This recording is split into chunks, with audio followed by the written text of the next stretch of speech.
What books am I reading this month? It is time to talk about the books I'm reading. Yay! Novels, business books, classics of sci-fi. That's what I'm reading in March of 2018. Welcome to Explore Your Enthusiasm with me, Tara Swiger. This is episode 201. The last episode was an awesome outpouring of love for the podcast. If you called in and left a message, thank you so much. It meant so much to me. I loved hearing your voices. I loved hearing how the podcast and the Starship has helped. It meant just so much. So thank you. Thank you for calling in. You can actually call in. You can go back and get that number and call in anytime and leave a message and we'll collect them up. So yeah, I love knowing what's going on with you. Going forward in future podcast episodes, several of you called and asked a question. So I'm actually going to use your question in future episodes. So you'll hear people's voices asking their own questions. If you would like to do that, I would love to have you do that. The number is, you know what? It'll be in the show notes because I can't remember off the top of my head. But call in, ask your question, and you will be in a future episode of the podcast as long as your question is good and your audio is okay. So with that, let's talk about this month what I'm reading. So you guys told me by voting on Instagram, which by the way, if you're not following me on Instagram, you're missing out on chances to vote about literally every aspect of my life. You told me on Instagram you wanted me to do a monthly podcast episode about what I'm reading instead of what I have been doing for years, which is a monthly text blog post. So that's what we're doing. You can listen to last month's, and I think there's one the month before that if you go back in the archives. And this week we're talking about what I read in March. First up, the book that has the most to do with you and your creative business is The Crossroads of Should and Must by Elle Luna. Many of you have read this book and have recommended it to me. I loved it. It's a small little book. I actually read it on the Kindle through my Libby app. I talk more about the Libby app in the last What I'm Reading podcast episode, but it's an app that connects with my library and lets me borrow digital books from my library and send them very easily to my Kindle, as opposed to the complex process if I actually go through my library and do it. So I read it on my Kindle, which means I missed out on the prettiness because she has several painted quotes throughout it. Like Elle Luna is an artist and she has quotes and pictures and art. So I could see them on my Kindle because I have a Kindle with a screen that shows pictures, but it's not as pretty as having it in your hand. So I recommend reading the hardbound book. I think I might actually buy the hardbound book for myself and for friends because I enjoyed it that much. It's very slim. It's very simple. The message is super simple, and that is in every life you come to a crossroads when you have to decide if you're going to do what you should do. And she talks about where we get the idea of what we should do based on culture and family and expectations and what we thought we needed to do in order to be an adult, which I know is something I went through hugely, big time, ginormously in my mid-20s. Some people go through it at different stages in their life. Sometimes you get to be 50, and I have a lot of clients like this. You realize that you've been doing what you should do, but it's not what you feel in your heart you absolutely want to do. So Elle calls this the must you feel, you must do inside you, like you must make art, you must write, you must sing, you must do videos, you must create something. And that must often leads to our job and our career.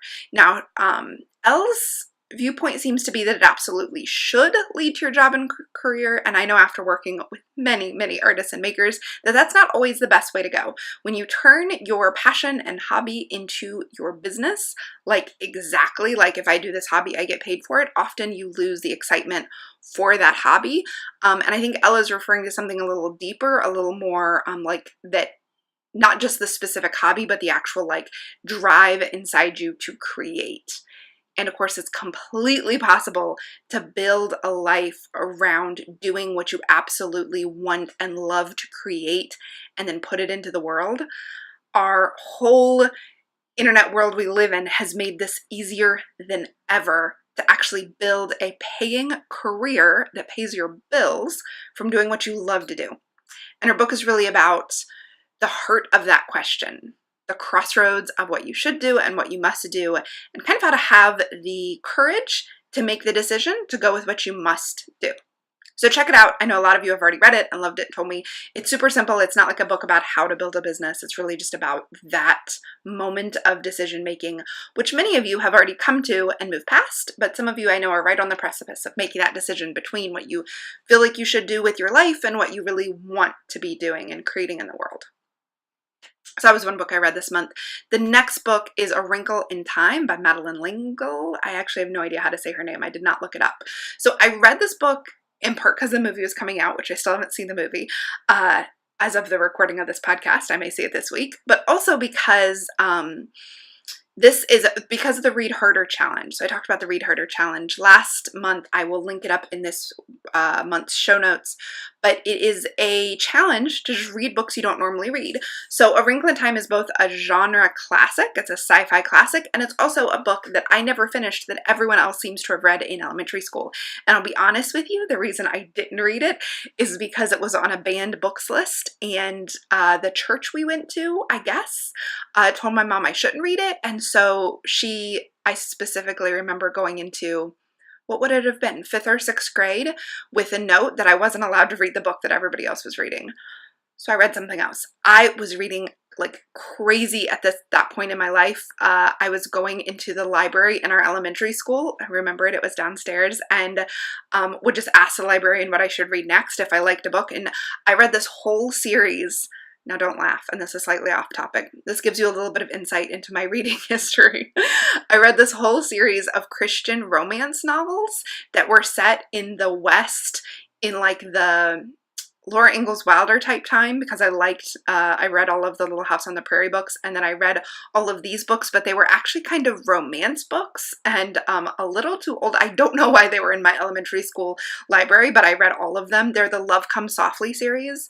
Holler at me if you also read the Love Comes Softly series by Jeanette Oke or Okie.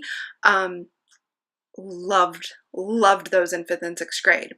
And at the time, my 20-something-year-old aunt was reading them too. And she's like, does your mom know you're reading these? And I was like, I don't think so. But I read the Jeanette Oke series, but I did not read A Wrinkle in Time, which is tragic. So I read it this month. I enjoyed it. It was, it's like a kid sci-fi, super fun. It's slightly metaphorical or allegorical in like the battle of good against evil, and here evil is mindlessness and just following and giving up your free will and your decision-making ability to someone else, because that can feel like freedom, to stop having to make decisions for yourself, but instead you should fight that and make decisions for yourself. And yeah, it's not quite as strong of an allegory as like Tolkien, but it's good, fun. I liked it. Overall message, something I would totally let my kids read. I don't know why it was questionable. But yeah, I super enjoyed it, and I'm glad that I read it. Next up in the Read Harder Challenge was Balzac and the Little Chinese Seamstress by Dai Sijia. And I did look up how to say his name. So Dai Sijia is a Chinese author who moved to France in his 20s, and he wrote the book in French. So this book came out when I was actually a French major, and everybody was reading it and loving it, and I didn't read it. I was a literature major, French lit major, so I was reading a novel every week or two in French and writing big papers on them, so I didn't read anything for fun during that 2 or 3 year period. I mean, the French literature was fun, but I didn't really read a lot of novels outside of what I was doing for school. So I read this one because it's a genre fiction in translation, which is one of the Read Harder challenges, and it's a book about a BRICS country, which is Brazil, Russia, India, China, and I think that's it. So, South Africa. And because it's been on my list forever to read.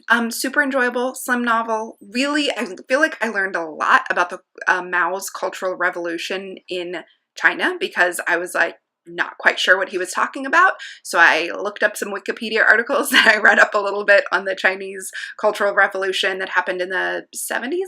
So super good because I educated myself. Very moving, touching novel. I don't want to give anything away. I don't really like to tell you what novels are about. Read it.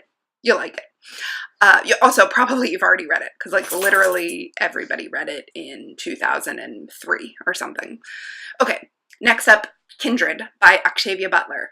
Oh my gosh, this book is amazing. So this book was published in 1979.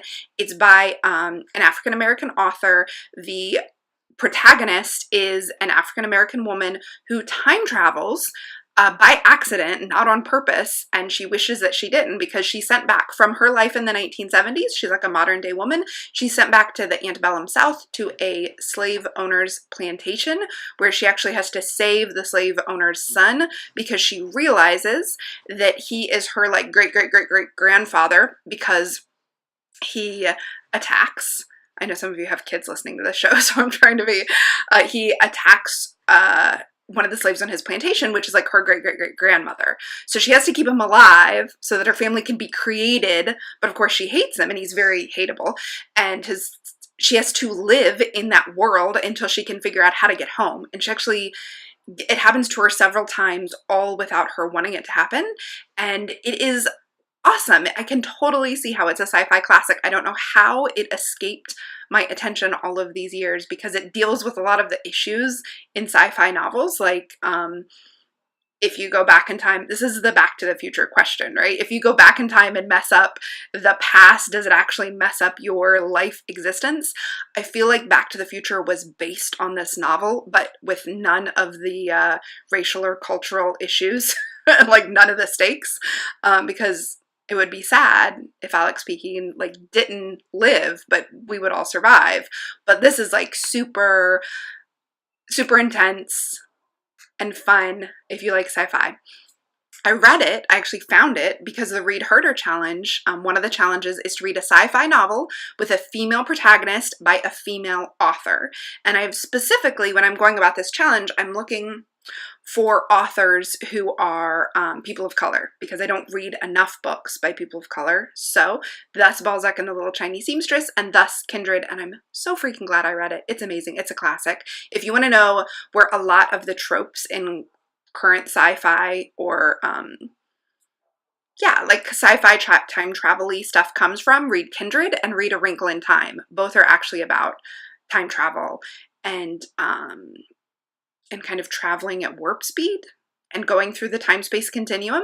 Both of them are about that, and both of them are classics, so a lot of what you read today is kind of based on that. So Kindred, it is the much better, more awesome story behind the also awesome Back to the Future. So I also read 2 books from my Book of the Month Club. Eleanor Oliphant is Completely Fine.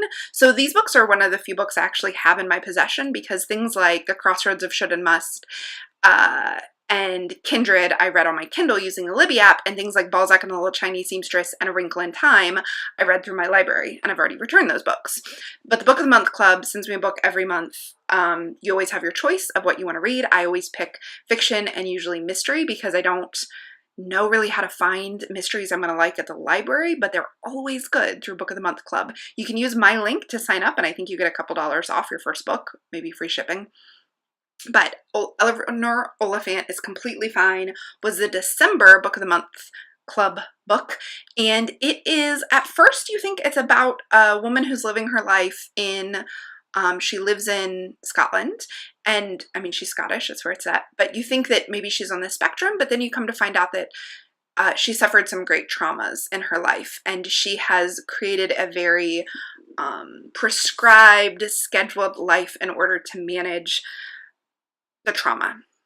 And that makes it sound darker than it is. It's actually like a romance about how she finds somebody and falls in love, and also how much she lives in her own head and how her thought process around that, and how she deals with her anxiety and depression was just extremely realistic from my point of view and very relatable.